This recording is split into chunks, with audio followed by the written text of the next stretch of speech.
4.4 Manage Project Knowledge. Manage project knowledge is a process of using existing knowledge and creating new knowledge to achieve the project objectives and contribute to organisational learning. The key benefits of this process are that prior organisational knowledge is leveraged to produce or improve the project outcomes, and knowledge created by the project is available to support organisational operations and future projects or phases. This process is performed throughout the project, and that's from the PMBOK Guide, page 98. There are actually two different types of knowledge being managed by this process. The first is known as explicit knowledge, which comes from the same word which we get explain from. This means knowledge that can be easily stored and shared in the form of words, pictures and numbers. The PMBOK Guide is an example of explicit knowledge, and this training course is another example of explicit knowledge. The other type of knowledge is called tacit knowledge, T-A-C-I-T, and that is a more personal type of knowledge. It comes from a Latin word which means silent or without words. It's difficult and often impossible to codify tacit knowledge into words or pictures because it's related to a person's experience, belief and know-how. For example, if you see someone riding a skateboard and you ask them how they manage to keep their balance, they may not be able to explain it, yet they clearly know how to do it. That is tacit knowledge. Nowadays, with an increasing use of contractors, staff turnover can be rapid. They would join the project, gain a lot of knowledge and skills, and then leave, taking the knowledge and the skills with them, although the knowledge and skills were paid for by the company and technically belonged to the company. Whenever I was a little kid, I used to watch a British science fiction puppet show on TV called Joe 90. It was about a 9-year-old boy who was also a super spy. His father was a brilliant scientist who had invented a device to scan people's minds and take a copy of their expert knowledge and skills. Then through his machine he would transfer the knowledge to Joe's mind for a few hours, and Joe would be able to use their expert knowledge and skills. He would be able to ski, fly a helicopter, drive a tank, play the piano, be an expert sniper with a rifle, whatever it took to fight evil. Actually, I can't remember how he fought evil by playing the piano, but I'm sure he did. But back to the PMBOK Guide and the Manage Project Knowledge process. This process is concerned with managing both explicit and tacit knowledge. There are reasons for doing this. Firstly, for renewing existing knowledge, and secondly, for creating new knowledge through the key activities, knowledge sharing and knowledge integration. Knowledge integration means pulling together knowledge from different domains, contextual domains meaning knowledge of project context, the project management knowledge such as you will learn from PMBOK Guide and from this course. I've already mentioned lessons learned a number of times, but this goes far beyond that. Lessons learned can easily be recorded in words, pictures, numbers and symbols and then shared with others because lessons learned are explicit knowledge. But as we have seen, tacit knowledge can't be recorded or shared in this way. Lessons learned have no awareness of their current surroundings. For example, the project environment, the project manager, the project management team, the list of project requirements, the enterprise environment, and so on and so on. Or to put it another way, lessons learned have no awareness of their context. Tacit knowledge has context built in, but it is very difficult, as I said before, to codify, record or share. Think of the PMBOK Guide. The PMP exam often asks you to identify the correct name of the PMBOK. The wrong answer is the Project Management Body of Knowledge. The correct answer is a guide to the Project Management Body of Knowledge. If you don't believe me, go back to the start of the PMBOK Guide and you'll see it there. PMI says that the body of knowledge of project management is too large to fit inside a book, and that much of the knowledge resides in the minds of academics and practitioners. And so whenever you think about it, a portion of the body of knowledge of project management then resides in the minds of academics and practitioners will be tacit knowledge and would be very difficult or impossible to put into a book. Instead, it is shared with people through human interactions. However, One of the biggest challenges faced in knowledge management is that people who have the knowledge may not want to share it. You can assist as project manager by creating an inclusive and trusting environment. This will work in some areas, but some individuals know that knowledge is power and they want to retain that power. And I remember one of my managers a long time ago, every time he went on leave, he used to take the manuals home with them so people wouldn't be able to get hold of those manuals and they wouldn't be able to do his job as well as he could. And indeed, if only they're the only ones who have the knowledge, it might enhance their chances of remaining in employment. It's time to consider the inputs to the managed project knowledge process. Number one is a project management plan, and basically all of the components of the project management plan can be inputs because obviously knowledge can come from any one of those. The next one is the project documents, and the project documents that could be considered as inputs from the process include lessons learned register, which is like first cousin to the knowledge register. This one messes with your mind a bit because we're using the lessons learned register for knowledge on using knowledge management, but I think you can see what it means. Next document is project team assignments. This provides information on the type of competencies and experience available to the project, and so this is a go-to place for seeking knowledge to manage. But it can also uncover knowledge that may be missing. Resource breakdown structure. This is like a standard org chart that you find in most companies, which shows who reports to whom. It shows the composition of the team. It may help to understand what knowledge is available as a group. It also has other resources, but obviously you just look at the human resource side of this particular structure. Stakeholder register. This contains details about the identified stakeholders to help understand the knowledge that they may have. Input number 3, deliverables.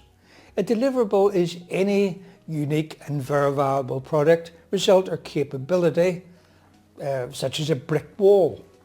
Now, you won't actually find much from talking to a brick wall. I'm sure it has knowledge, but we can't get much out. And PMI doesn't actually tell us why deliverables are inputs to the knowledge process. But it may be that by going through the list of deliverables provides indicators of the sort of knowledge required to produce those deliverables. Number 4, enterprise environmental factors. The enterprise environmental factors that can influence the managed project knowledge process include organizational, stakeholder and customer culture. The existence of trust in working relationships and a no-blame culture is particularly important in managing knowledge. Other factors include the value placed on learning and social behavioural norms. Geographic distribution of facilities and resources, because the location of team members helps to determine methods for gaining and sharing knowledge. Organisational knowledge experts. Some organisations, especially larger ones, have a team or perhaps just an individual that specialise in knowledge management. Legal and regulatory requirements and/or constraint. These include confidentiality of project information, proprietary methods, copyright and the individual's rights too, because you need to take all of these into consideration instead of just copy them. Input number 5, organisational process assets. Knowledge about project management is often embedded in processes and routines. However, this is explicit knowledge and it would include, for example, organisational standard policies, processes and procedures. Personnel administration. These include, for example, employee development and training records, which would include information about the sort of information the employees might have developed, and so that's another area you look. Organisational communication requirements. Formal, rigid communication requirements are good for sharing information. Informal communication is more effective for creating new knowledge and integrating knowledge across diverse stakeholder groups. Formal knowledge sharing and information sharing procedures. These include learning reviews before, during and after projects and project phases. For example, identifying, capturing and sharing lessons learned from the current project and other processes. Manage project knowledge, tools and techniques. Number 1 is the ever popular expert judgment. Expertise should be considered from individuals or groups with specialised knowledge or training in the following topics: knowledge management, information management, organisational learning, knowledge and information management tools, and relevant information from other projects. Number 2, knowledge management. Earlier I said that interaction between people enables knowledge transfer. In fact, it enables both explicit and tacit knowledge transfer. When you think of interactions, you might also think of the word social, and so it's no surprise that online social media can play a part in knowledge transfer, as well as the other traditional social interactions. But you need to consider the context of the project when choosing the tools. For example, if you have only a few team members and they work together in one office, social media would probably not be appropriate. Tools and techniques include networking, including informal social interaction and online social networking. Online forums where people can log in and ask open questions. These are very useful for starting knowledge sharing conversations with specialists.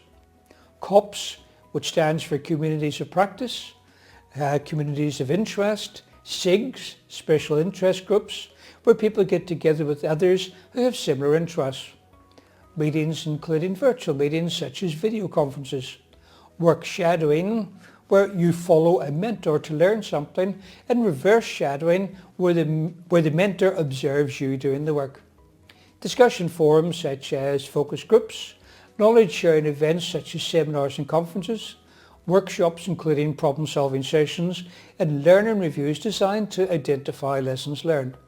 Storytelling, creativity and ideas management techniques, knowledge fairs and cafes, and training that involves interaction between learners. Face-to-face interactions are usually considered the best because of so-called body language, which is able to convey meaning without words and also helps to build trust, which reminds us of tacit knowledge, which comes from that word meaning silent or without words. Body language transfers some sort of information but without speaking. Once relationships have been established, virtual interaction can be used to maintain the relationship. Number 3, information management. I think I discovered another PMI typo here.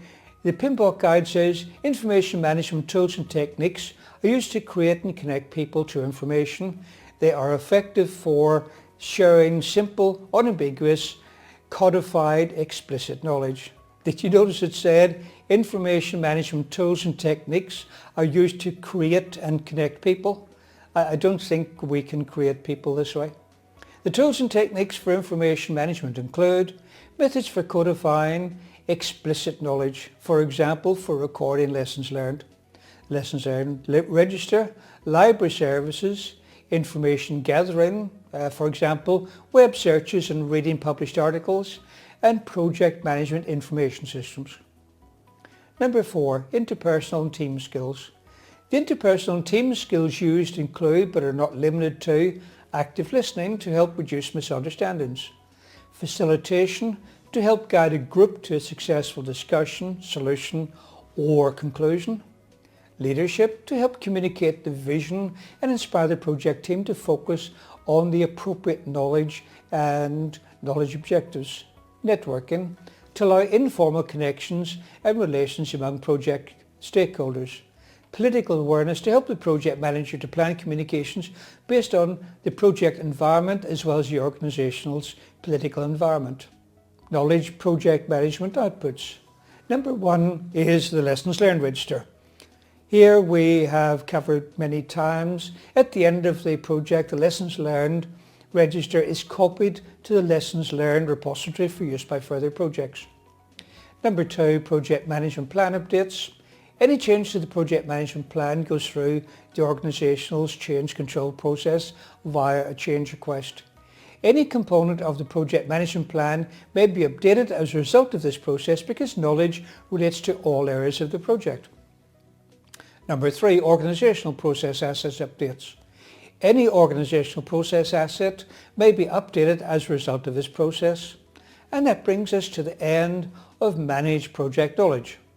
This, as I said before, is a new area introduced into the PMBOK Guide 6th edition. so it's hard to be absolutely certain what the exam questions will be like.